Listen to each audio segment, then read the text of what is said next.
give us our lesson. Thank you very much. Thank you. Thank you, Suzanne and the music team and Deborah, for bringing us to this place in our service where we can feel absolutely centered in where we are. So our talk today is called Love, Serve, and Remember. So these words, strung together as an intention, are most often associated with the man we came to know as Ram Dass.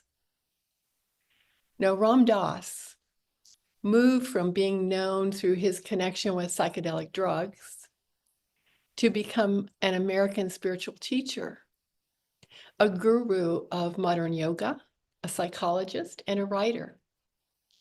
His best-selling 1971 book, Be Here Now, helped popularize Eastern spirituality and yoga in the West. He authored or co-authored 12 more books on spirituality over the next 4 decades, including Be Love Now, Polishing the Mirror, and Still Here. Now, many of you know that he was born Richard Albert. He was born in 1931 and was personally and professionally associated with Timothy Leary at Harvard University in the early 1960s. He, along with Leary, conducted research on the therapeutic effects of psychedelic drugs. Now, believe it or not, this was not illegal at the time, but their research was controversial, and it did lead to both of them being dismissed from Harvard. Now, Albert, who had previously considered himself an atheist, traveled to India, and he became a disciple of Hindu guru Neem Karola Baba, who gave him the name Ram Dass. Ram Dass meaning servant of Ram, but it's usually stated simply as servant of God for better understanding. So when Ram Dass was leaving India that first time, coming back to the US, he was upset by his lack of purity, his worldly desires, and concerns that he would be away from his Maharaji. So he went to Baba and he asked for help. And this is what he was told. Love everyone, serve everyone, and remember God. Remember God. And in true Ram Dass fashion, he did not question this direction. He didn't say, well, how do I do that? Give me more instruction. He embraced it. And then he lived it out loud and consistently for the remainder of his life. For 20 years, Ram Dass traveled extensively, giving talks and retreats and holding fundraisers for charitable causes, never taking payment for anything. In 1997, he had a stroke, which left him with paralysis and expressive aphasia. His face was frozen. And he eventually grew to interpret this as an act of grace. He learned to speak again, and then he continued to teach and to write books. I was fortunate enough to meet Ram Dass in person after his stroke and to see him twice when he continued to tour, meet people, and answer questions. And he later moved to Hawaii, where he made his transition in 2019. Love everyone, serve everyone, and remember God. Now, I believe the last of these 3 directives actually explain the first 2. So first, remember God. Remember our God essence. Remember that within us and within everyone else is a pure heart, a goodness, a godness. We are each human and divine. And each time we consciously connect with that inner divinity, that God nature, we are reminded that we are intricately and forever connected with that essence. Now, I'm not saying that it's easy to remember this. If it were, we'd each attend a unity church once or twice and then go along our merry way, remembering our divine essence every step we take. Our humanness, which we also need to maneuver this human condition we find ourselves experiencing, often gets in the way of our remembering who we truly are. Now, we each have a spiritual toolbox to help us remember. And yes, we have to remember to use those tools. Tools like prayer and consistent meditation, time to commune, time to connect, and allow ourselves to be divinely infilled and guided. Time set aside to honor that still small voice within us, to bask in our inner room. Now, in that spiritual toolbox are forgiveness practices, expressions of gratitude, multiple approaches to return ourselves to our right thinking, our right minds. The one we know is Jesus Christ, the one we call our way shower and elder brother, was never meant to be an object of worship. His desire was that we learned from him, from the many examples that he lived, and for us to follow his ways, to do as he did, to always turn to the divine, which he called Father, and which we give many names to know in our heart of hearts and in our mind that we are always a part of the divine, and that the divine is always a part of us. And to love one another, to remember who we are. And in that remembering, to love everyone and to serve everyone. For remembering who we are must be practiced in the context of the physical world we live in for it to be relevant. Spiritual teachers we admire live their teachings. As much as they spend time in prayer and meditation, they also teach and heal and lead communities and give of themselves. Our spirituality must serve us both in times of contemplation and in times of activity and work. For spirituality calls us to discern what is ours to do rather than dictates what we must do. I'm going to repeat that. Spirituality, our awareness of the divine within us, calls us to discern what is ours to do rather than dictates what we must do.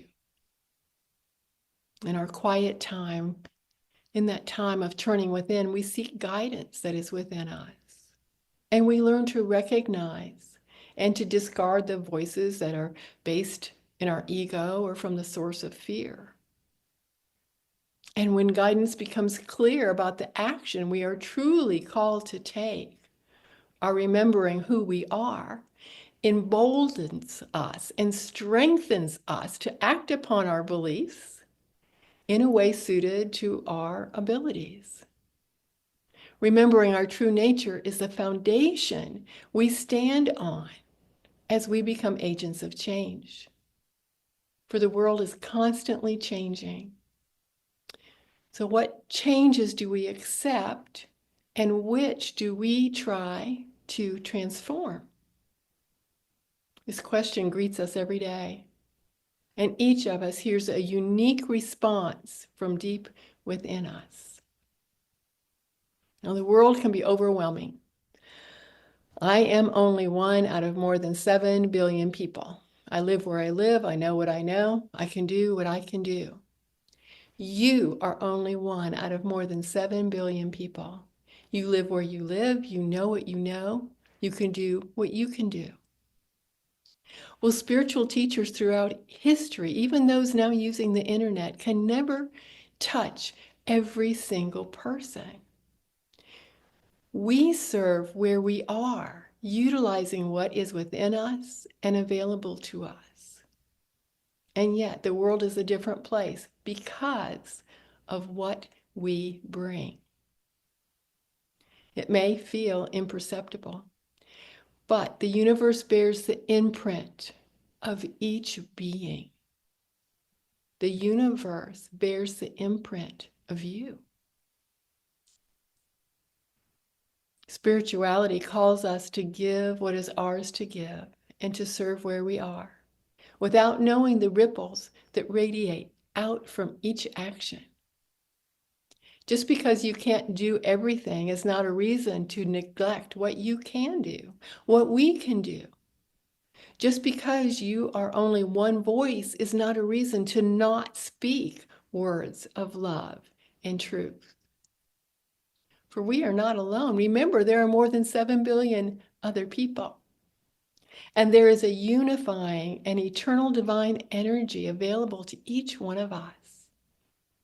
It is through the power of the eternal and unchanging that we are able to anchor ourselves in the swirling tides of daily life. Moment to moment, we apply our labels of happy and sad, victory and defeat, even life and death.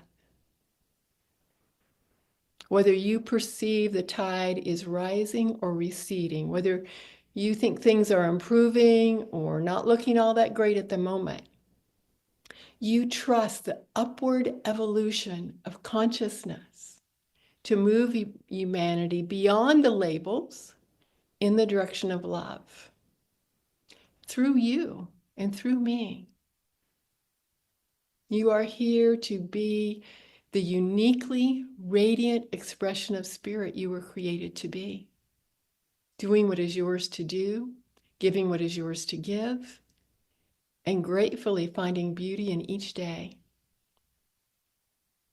Love everyone, serve everyone. The two, loving and serving, are tied together. They meld together, they unite, they mesh, they become the same. Serving is loving, loving is serving. We've each heard the expression, think globally and act locally. Serve where you are. Love where you are. This is not limiting at all. It is freeing. It frees us to open our eyes to where we are. What is within our reach right where we are? What opportunities to serve and love spark absolute joy within our very being?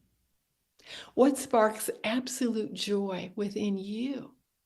Maybe it's working with little ones or youth or teens. Maybe it's working with the less fortunate, the unhoused, the immigrant. Maybe it's the elderly, those we used to call shut-ins, those confined indoors on account of age or illness or disability. Maybe it's serving the hungry, serving meals, working at food banks, serving those challenged with mental illness, those who are incarcerated, those who are marginalized, those who are lonely, those who are experiencing extreme anxiety. For to hold one up is to hold up all. To uplift just one is to contribute to the vibrational energy of our world. Now, there was a man known as Squire Bill Widener, and he loved quoting anonymous bits of homespun folk wisdom. He said, "Do what you can with what you have, where you are." Now, that's also attributed to Theodore Roosevelt, our 26th president. But Roosevelt admitted that he heard it from Squire Bill. Well, much more recently, Nkosi Johnson was a 12-year-old Zulu boy living with AIDS. He was the longest surviving child at the time of his death in 2001 who'd been born HIV positive in South Africa. Ngozi took Squire Bill's statement a step further, for he said, "Do all you can with what you have, in the time you have, in the place you are, do what you can. Do all you can with what you have, in the time you have, in the place you are, do all you can." Now, those words might sound familiar for our New Thought musicians, Robert Anderson and Laurie Sandstrom. The duo Devotion created a song inspired by this message called Nkosi's Song. And The universe conspires to support us when we are heading in the right direction. This past week, as I was holding this talk for today, I was finishing up a sweet little novel called Mustard Seed. And I found a conversation towards the end of this book shared between a former slave and her daughter who had escaped on this woman's back at the age of 1 when the former slave had made her way to Ohio, a free state, a safe state. And her daughter got to enjoy being educated and going to college and becoming a teacher. Now, they were both back in Virginia due to some family concerns, and the daughter was considering remaining there and teaching children in the orphanage how to write their names, but now she was having second doubts. The daughter said, "Teaching children to read is nothing. It's just a drop of water in a huge desert of men." The mother responded, "That's all most of us get, being a little drop of water. A few folks get to do something big like Mr. Lincoln. God is giving you a chance to help a child know their own name. It is a little something, but it's going to matter to that one. We don't get to pick how big our good gets to be, but each of us picks if we are going to do some good right where we are." Thank you, God. A wonderful affirmation that my lesson for today was on the right track. Love, serve, and remember. Love all, serve all, and remember God. Do all you can with what you have, in the time you have, in the place you are. Do all you can. All tied together, all inspiring each one of us to express the truth of our nature, to be love, the very essence of love, in all we think, say, and do. It is what each of us came here for. It is what each one of us came here to do. So what are you waiting for? What's holding you back? Whose permission are you seeking to truly be yourself, to express yourself in all your glory?